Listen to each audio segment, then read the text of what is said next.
Ruuttaan egaa sababa inni mucaa deebisuu dideedhaanii Abrahaamidhaanii dhiisistee jirti jechuudha. Kunis immoo namootadha baay'ee lolchisiiseetoo ni jira. Ashamaa akkam jirtu hordoftoonni kiyyaa marti keessan siniin jecha subscribe like comment gochuun na jabeessaa siniin jedha. Haa ta'u malee gaayii lafa kanarraadhaan kan wal gahaa jiranii dogoggora mataa isaaniitidhaanii nama of gidduu galchuu isaaniitidhaanii yaada isaanii fi haala jireenya isaanii taa'anii walii galanii murtootti laachuu dhabuudhaan jechuudha. Ruuttaa fi Abrahaam jireenyi isaanii gara maleetti gara hin taanetti adeemaa jira jechuudha. Yeroo kana keessatti namoonni jechoota yeroo walitti darbatanii fi firri yeroo wal tokko ta'eetoo jira jechuudha.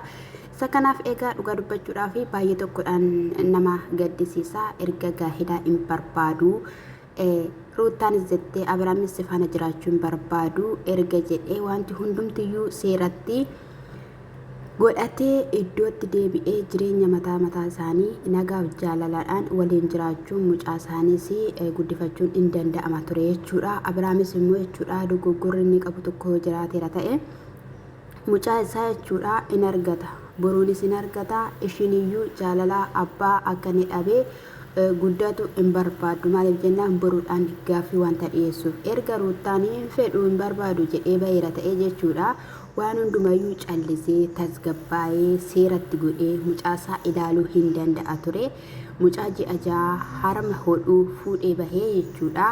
Mucaa sanas rakkoo keessa galchuu ofiifis rakkoo keessa galchaa kinoo Ermeellaas waan taasisaa jiru in argitaniittu jechuudha. Kaleessa immoo egaa ishiin durayyuu akka kasafte dubbatteetti jechuudha. Dastaa biratti wantoota tokko taasisaa jira maatii isaan kabaje malee jettee jechuudha.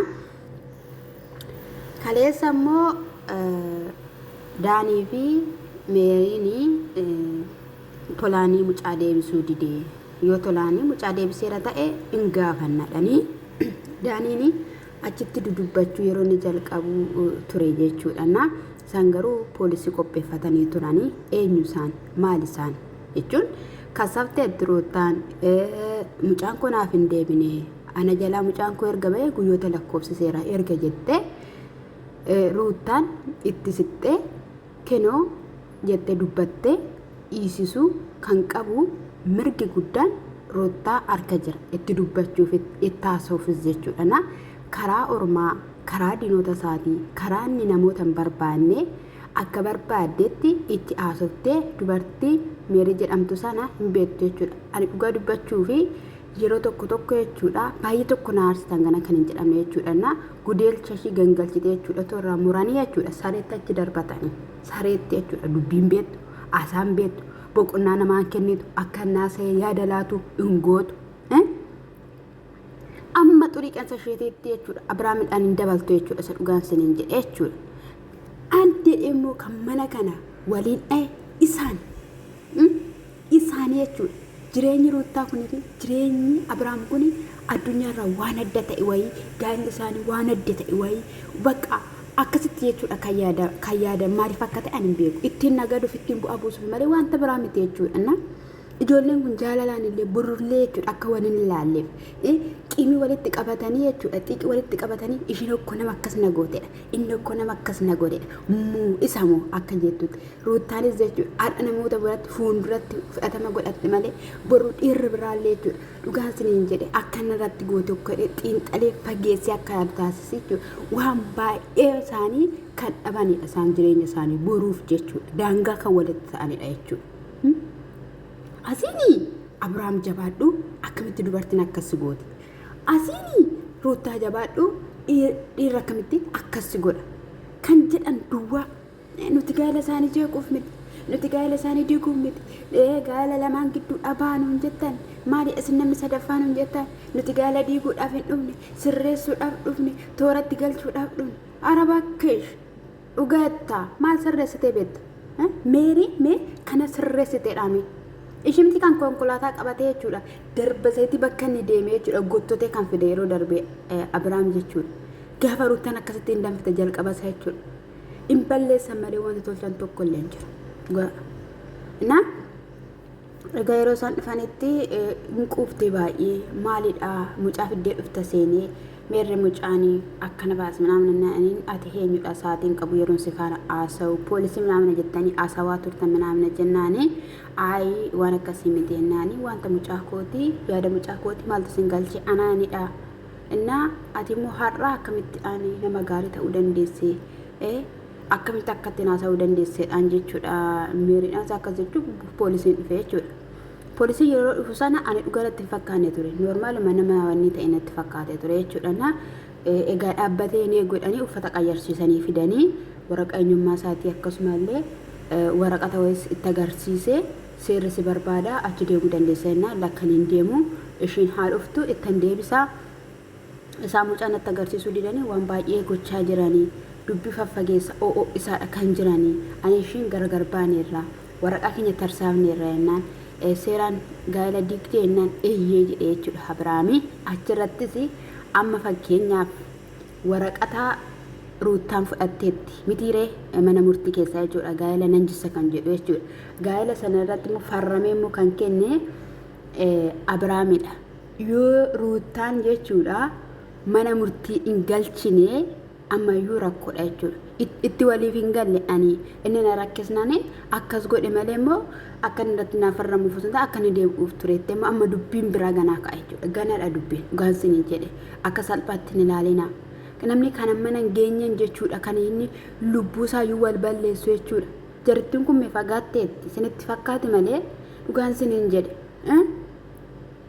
warra manuti Abiraam goota Ruutaan goota jennu jechuudha asteenya tobboloota kee dhugaan siniin jedhe miidhama qabu jireenya isaanii boru dhala isaanii boru gaalattiin galu boru gaala isaanii boruudhaaf iddoo akka dhabanillee jechuudha Abiraam dubbatee nama dhukkubsu dhugaan siniin jedhe Abiraam jechaan nama waraanu Abiraam yeroo baay'ee miidhamaadha garuu maal godha shillaadha bakka waan hundumatti gaafa isaan qullaa waraabanii gaafa isaan akkas gochaa turan jechuudha seeratti dhiyeessuu hin danda'a ture yooma Abiraamidhaanii si balleessineera simineeradhani dhiifama gaafatan Abiraamtu mee jechuudha dhiifama gaafate jechuun hin danda'amu isaatu bilbila isaanii waan hunduma tankaraatate jechuudha dhaqee bilbila isaanii barbaade kan dallate Abiraamidha kana maaliif godhe gixxamittiin godhu keessi ol fuudhee inde du'am kun qaama koo qullaa qoricha na hubaasanii jechuudha na waraabanii yeroo wal harkaa fuudhanii ittiin na doorsisan duuti kana caalu maaltu jira maala gallakkifamu kaa inde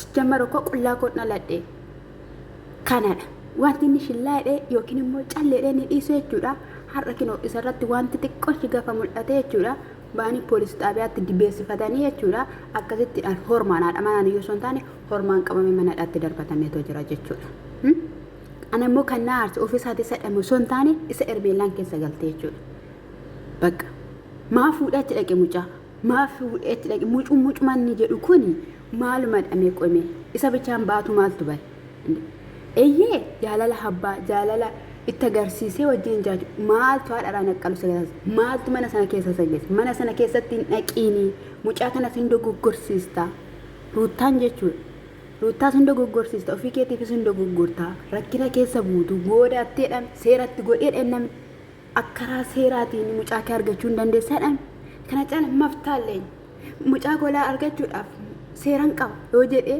akka barbaadetti ishee bira dhaqee ishiin akkuma magaalaa ishee dhabdeedha dubartii jechuun immoo ibiddadha dubartii jechuun immoo homaa kan hin sodaanne kutattee dhufteetti taanan jechuudha akkoo ibidda balalchaa boba'aa jirutti itti deemte dhugaan siniin jedhe dubartoonni akkoo seexanadha akkoo nuti isa dhugaa akka dhiirota waan hunduma shillaa goonee dhibnu muratee dhufeera taanan jechuudha kanadha jechuudha asirraan gaamee jira buuziyyeen immoo hin daffite maaliif hiisistee akkamittiidhaanii aniin turre hooti anoon beekooti akka inni mucaa fudhate ergati nattaasofte ittiin deebiin dhaqee qilleensarratti Abiraamin argadhee haasofsiisee deebisuufan jiran tureyyuu ishiin nu'iif kabajan qabdu nu tuffatteet akkana godhatti kan ishiin jechaatoo jirtu jechuudha ruutaan immoo mucaan koo erga bahee guyyoota lakkoofsiseera isa kanaafiyyuu bilbila sinii bilbileen deefisiif si'iifisi sinii bilbilee